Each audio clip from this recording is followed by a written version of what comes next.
Welcome back to the Daily Flash. In today's KSA Cares, we are highlighting an organization that has had a positive impact on the community for more than a century. The Prince Hall Shriners are known for their colorful parades and work in the community, and it's that work changing children's lives in the state of Florida and across the world.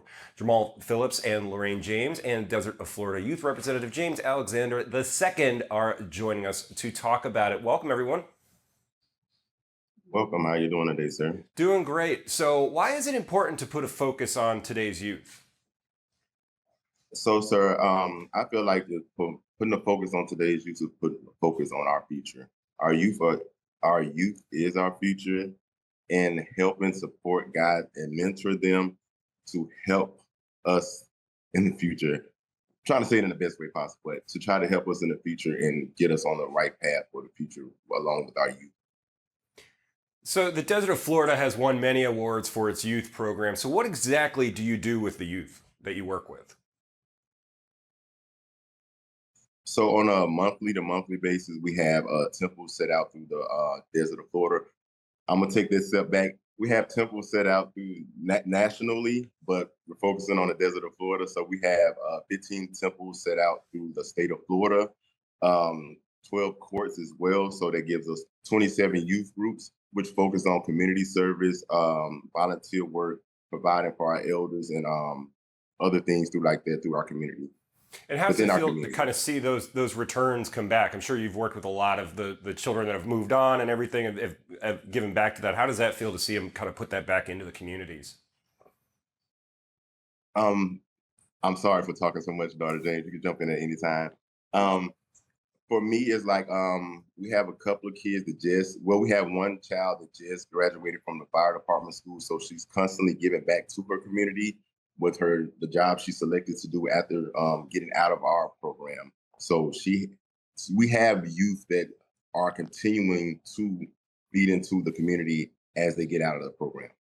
And so we've got Mr. James Alexander II here in studio. I've known him since wee baby. What does it mean for you out there, like being able to give back, and how are you seeing it from these guys that are kind of being your mentors and your people pushing you to do better in the community?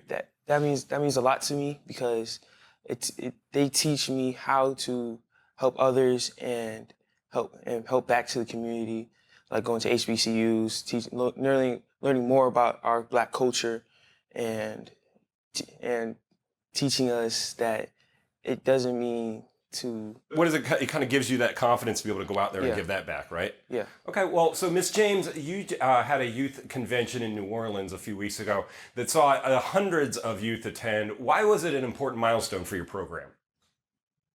It was very important for us. Good morning, everybody. Morning.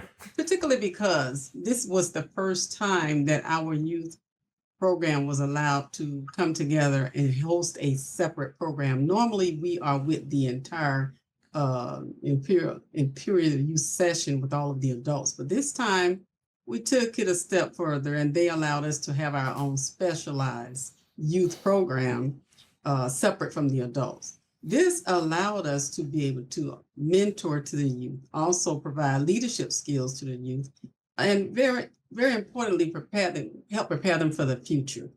They were allowed to have their competitions, talent shows. This year, we were actually able to provide them with CPR training. Many of our chaperones across the United States are CPR certified. Every one of us are background screened and have been approved. So we are in line with the law as far as making sure that we are allowed to be with children that are under the age of 18. This year, we also were allowed to show the kids how to prepare for an instance of an active shooter. What are some things you need to do?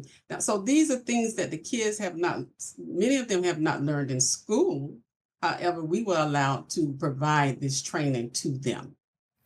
Some of the other things that we do on a national level is like we went and visited to the Ronald McDonald House, in which we were allowed to give the kid speak with the owner there and with the local groups there, give them a donation. I think it was a donation of $1,000. So this showed our children that were in attendance with us that you too can give back. You're not too young to give back. you will be trained how to give back to the community and help those who are in need. And this is one of our priorities with the youth departments. We try to train them on how to achieve success, how to achieve education, and good academics, how to avoid conflicts in life. And we also continue to help prepare them for what's coming in life. Right. You know, we teach them leadership skills. Well, that's great to have out there, especially right now in a world where there's so much other information out there for them to grasp all of that. And thank you guys for all of that. We'll make sure we have that on our website at dailyflashshow.com. Thanks, everyone.